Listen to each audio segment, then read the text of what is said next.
ஓம் நம சிவாய. ஓம் நம சிவாய. ஓம் நம சிவாய.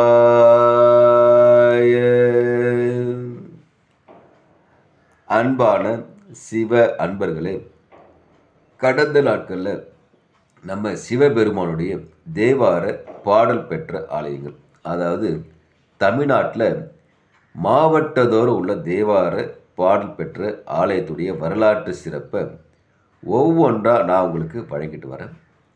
அந்த வகையில் நம்ம இன்னைக்கு பார்க்க போகிற ஒரு ஆலயமும் ஒரு தேவார பாடல் பெற்ற ஆலயத்தை பற்றி தான்.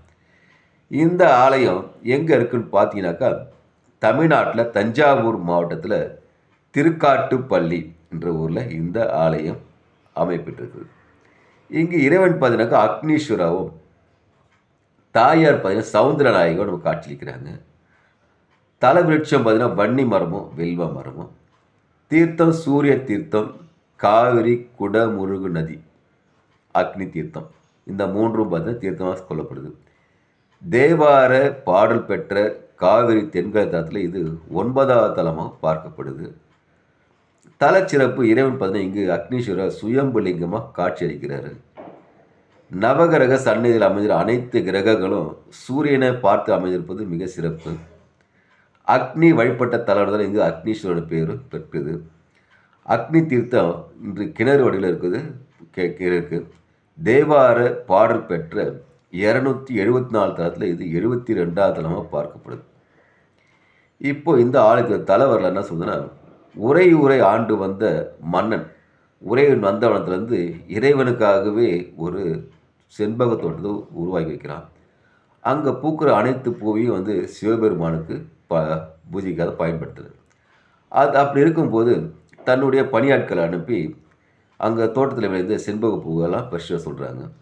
அப்படி பறிச்சு பணியாட்டு அரசனுக்கு கொடுக்குறாரு. அரசன் போல தன்னுடைய 2 மனைவிகளையும் கொடுக்குறாரு. அதில் இளைய மனைவி என்ன பண்ணுறாங்க, அரசன் கொடுத்த அனைத்து பூவையும் சிவபெருமானுக்கு பூஜை செய்து சிவபெருமான் வணங்குறாங்க.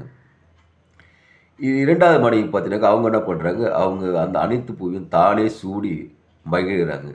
இதனால் ஒரே ஒரு பார்த்தீங்கன்னாக்கா மண்மறையால் அழிந்துன்னு சொல்லுவாங்க.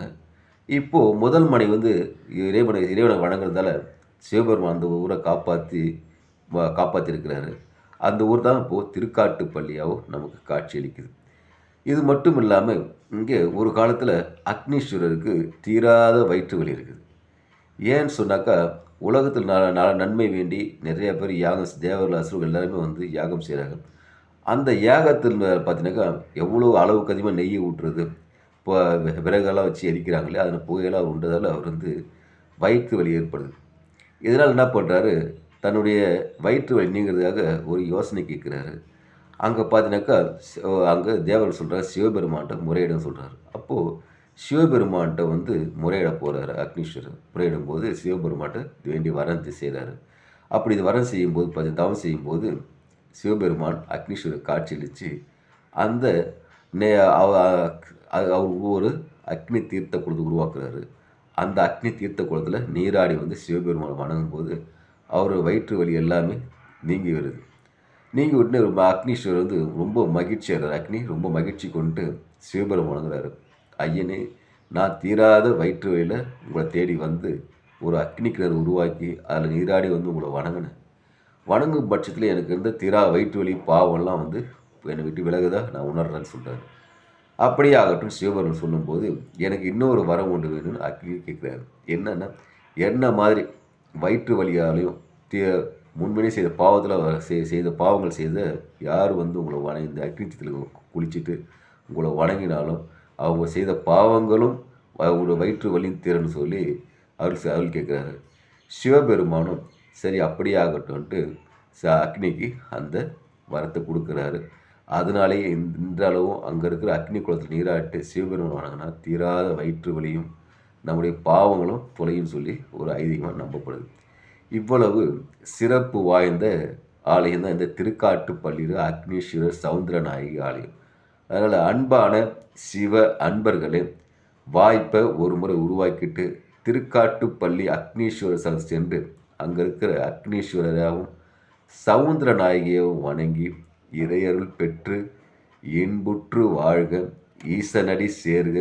ஓம் நமச்சிவாய வாழ்க, நாளந்தால் வாழ்க, இமை பொழுதும் என் நெஞ்சில் நீங்காதால் தாழ் வாழ்க. ஓம் நமச்சிவாய, ஓம் நமச்சிவாய, ஓம் நமச்சிவாய. அன்பையே விதைப்போம், அன்பையே அறுவடை செய்வோம். ஓம் நமச்சிவாய.